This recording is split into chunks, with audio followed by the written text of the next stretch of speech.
Finding the right series in the expansive world of modern manga and anime is very tricky for a guy like me. Of course, I've enjoyed the freebie series like Naruto and Death Note, but I felt like I was struggling to fully commit myself to many of the modern anime fandoms. The stories are creative and energetic, but oftentimes I felt distance from the characters, stories, and humor. They're so far off of what I've ever experienced in media, as most of the media I enjoy tends to make me feel really smart and calm. But today's modern series leave me feeling really sweaty and confused. A lot of the popular series in today's anime and manga world are filled to the brim with extremes that I find myself pulling away from.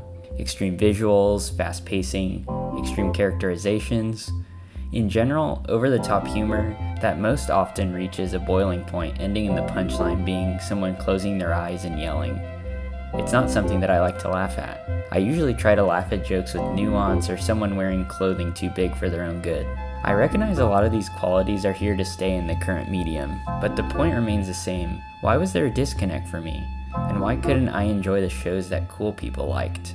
After using my favorite computer, I realized that there are a lot of different genres to peruse through. Similarly, when I started as an artist and graphic designer, there were loads of modern graphic design styles that made me grit my teeth. They lacked depth, honesty, and meaning. But through exploration, I came to enjoy graphic design and art through other genres like German Expressionism and Cuban graphic design. I like them because of their loose emotive strokes and emotions. They felt more intuitive and intimate. Since that problem was really easy to solve for me, I needed to find what my manga equivalent to these genres would be. All I needed was a genre that I could connect with, one that the subject matter is familiar, and one that I would be able to place my own experiences and emotions on. After scouring the web, flipping through the internet files, and cleaning the grease from my glasses, I finally had a clear vision of which genre I wanted to plunge into. It was the simple and melancholic genre of sports manga.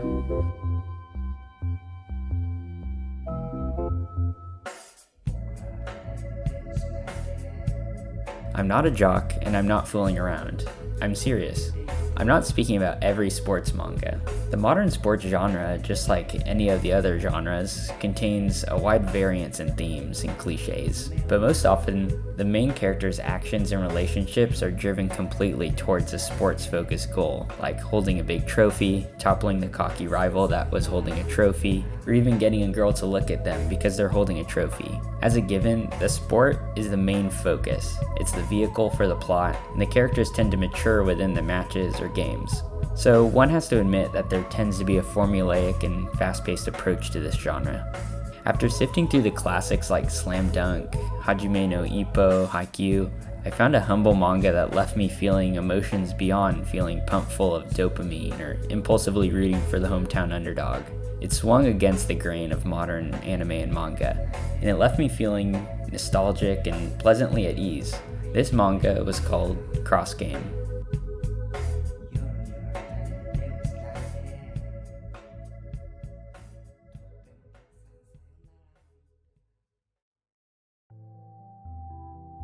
Cross Game is a 17-volume manga written by Mitsuru Adachi. The premise might make you drool because it's very simple, and hardly shifts from the course it sets from the early chapters.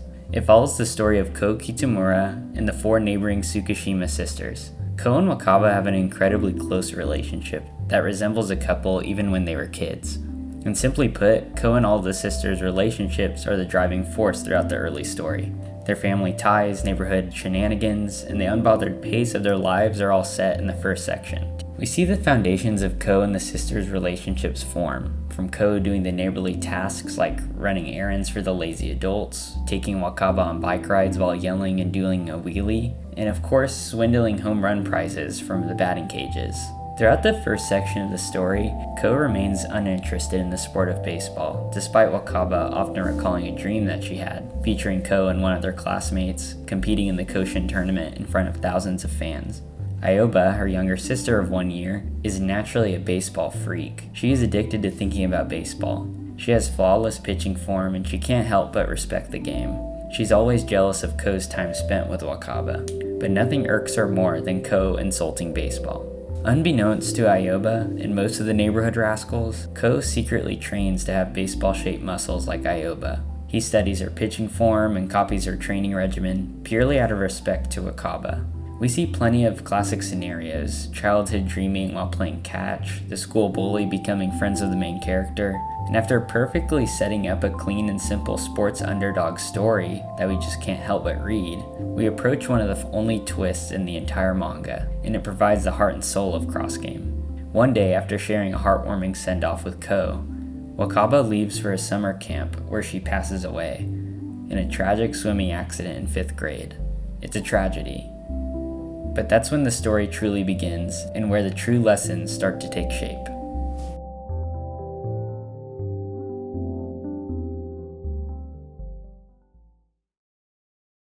It's rare for a sports manga to achieve the subtle and unhurried mood that Adachi perfected in Cross Game.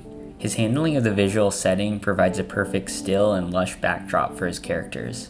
His drawings of the city and neighborhood are capable of drawing out nostalgic thoughts for places even though they're only 2D. Normally 3D things are the only thing that affects me. The batting cage and cafe feel warm and worn in. The pathway they walk to school on has no distinct quality, but holds quite a few memories for the characters. The empty baseball field is a calm place where we see Ko's childhood friendships develop by no other means than just the simple act of playing catch on the field, or dreaming of throwing 100 miles per hour. Everything feels alive and purposely drawn. The reader develops a nostalgia because there isn't an overblown setting in place. They're all pleasant places that these characters have scurried and hustled around for years. By witnessing this, we have also created ties to these places in our own lives. It propels us to connect with this story far more than if the setting looked like a blurry PlayStation 2 game.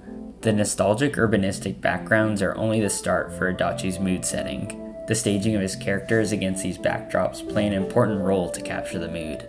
I really enjoy watching flicks, so if it's legal, I'd like to connect it to a film called Columbus. It's a movie that shares similar motifs and goals that I believe Cross Game is hoping to achieve. It's not the perfect comparison, because movies like this tend to be a little bit more creative in framing, but try to notice how some of these scenes look in comparison to the Cross Game panels. These artists have chosen to portray forced distance between the characters, and small scale within the frame. He makes the characters seem so small and unimportant in front of the environment. The distance between the characters doesn't necessarily invoke tension, but rather they seem at ease. It's a natural look. The distance between characters oozes ambiguity. It stacks another layer of depth to the dialogue. The characters use distance to hide motives, feelings, or even protect their own pride. This makes Aoba and Ko's relationship so captivating, and kind of difficult to read. Both are struggling with the death of Wakaba. It left them without their common ground. They both spend their interactions observing each other's vague language, and they both are navigating through this complicated feeling together. The distance that Adachi draws for his characters and scenes is what gives Cross Game such an authentic, human feeling. I printed out this scene and stared at it for a bit, just so that I could maybe understand it a little bit more. It begins with distance. Ko rarely gets within arm's reach of Aoba, so it doesn't really seem out of place. He asks Aoba if she wants to visit Wakaba's grave together, with no specific reason. Since all the human readers went to place their own interpretation, they're probably asking, why is Ko asking now? And why is he so serious about it? Even on the train, they're sitting far apart, despite this moment being heavy. Ko even notes, always distance, it never changes, with a grin on his face. I think that's Adachi's nod to this distance theme, drawing us to wonder, does he want us to assume Ko and Aoba will never really come to a resolution? Or has Ko already come to face with his feelings? They continue walking with space apart, talking without ever turning around. The scene just ends with them never shortening the distance, and hardly resolving much of their relationship beyond a couple meaningful stares. But that's what makes it so human. Not every interaction has a resolved feeling to it, nor is every conversation transparent. The distance might just be Ko and Aoba's unwillingness to let down their walls. Nothing in this story is trying to fool the reader. The characters are placed in familiar environments with no obvious motive. We have all experienced so many of the characters' feelings during these scenes at some point in our lives. Adachi has done this with care and purpose.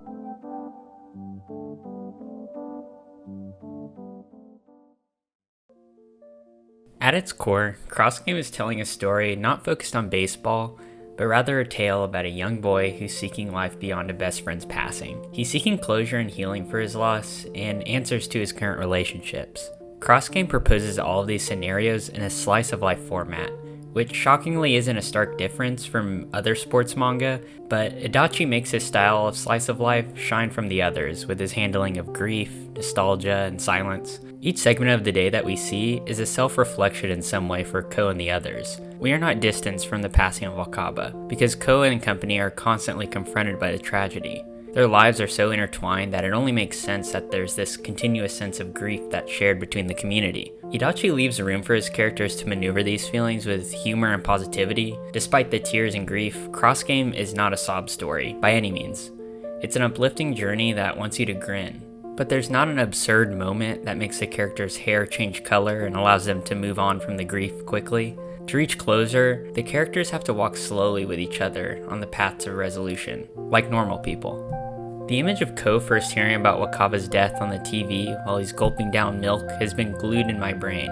He shows no emotion, carrying on with his day. We know it certainly took the breath out of him, but it's not overwhelming him visually. It gives us such a good read on who Ko is as a young man.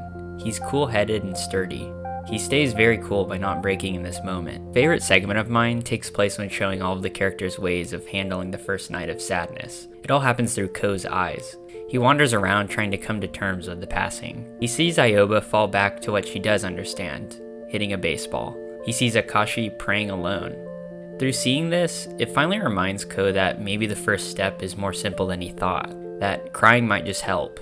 These all happen so soon after the passing, but like I said, what gives this story a unique flavor is that it's a journey to resolution. We constantly see photos of Wakaba and Ko pop up in his mind while he's pitching, and we can even see Ko coming to grips that Akane, the girl that looks exactly like Wakaba, cannot fill the gap that Wakaba left. We also see Ayoba oftentimes coping and questioning to herself why Wakaba would choose a chump like Ko. We see her overcome the anger that Ko brings her by finally trusting Waka's tales about his reliability as a ball player and person. Adachi's handling of Wakaba's death gave simple and heartfelt meaning to the slice of life moments. But the thing that made me buy physical copies of this series was the silence that Adachi handed us.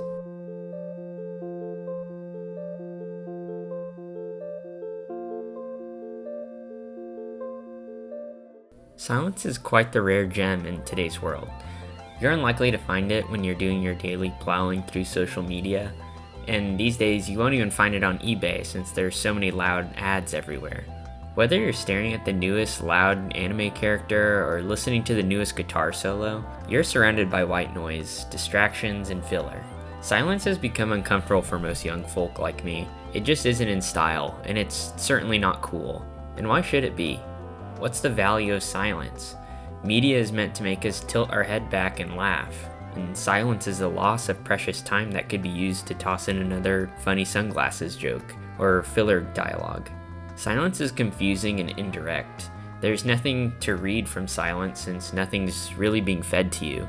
What can you infer from something that isn't happening in front of you? Since the pattern of this video has become pretty predictable, I'll go ahead and say that Cross Game provides modern anime and manga consumers a lesson in silence. In most of Adachi's work, he uses silence very effectively. Cross Game is not an exception. I'm going to go ahead and toss a panel on the screen and let you experience a piece of Adachi's world-famous silence.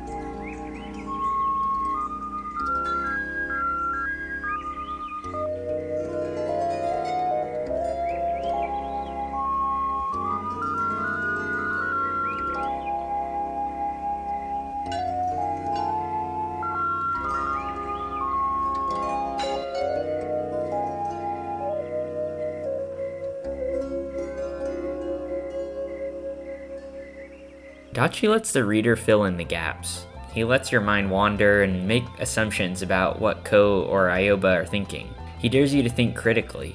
What would I be feeling in this moment? He refuses to give you a freebie and an explanation. The beauty of cross game's silence became a focus of mine when I saw this, and realized that through having the opportunity to slow down and not worry about the next panel's 100-pound slab of text, I had the rare chance to put on the brakes and think, what would I be feeling in this moment? It made cross game a personal experience, and it felt a bit meditative. Cross game was a pleasant escape for me, and it was a joy to find a piece of work that had the confidence to show me that the absence of gags and action can really be engaging and immersive, and that there's far more to learn in silence than filler. The final stroke of brilliance from Adachi lies in the purpose of cross game. I think the greatest lesson to gain from it is why this story is being shown to us. And from what I can gain, the answer is that he's telling this story for the sake of the story itself.